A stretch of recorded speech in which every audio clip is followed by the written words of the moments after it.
Challenge থাকলেও ফেব্রুয়ারিতে নির্বাচন করতে প্রস্তুত কমিশন। আগামী জাতীয় নির্বাচন হবে আয়নার মতো স্বচ্ছ, এমন আকাঙ্ক্ষাই জানালেন প্রধান নির্বাচন কমিশনার এএমএম নাসির উদ্দিন। আরও জানান, সরকারের কাছ থেকে এখনও চিঠি পাননি তারা।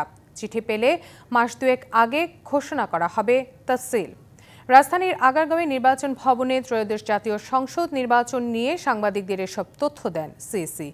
ইসি একটি গ্রহণযোগ্য এবং অংশগ্রহণমূলক নির্বাচন দিতে চায় উল্লেখ করে যেন তেনভাবে ভোটে জেতার চেষ্টা না করতে রাজনীতিবিদদের উদ্দেশ্যেও বার্তা দেন তিনি।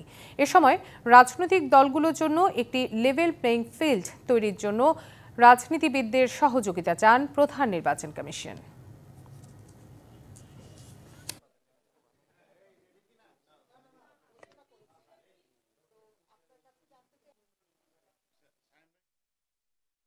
বক্তব্য একটাই, for gods sec my appeal is try to work professionally, একদম নিউট্রালি।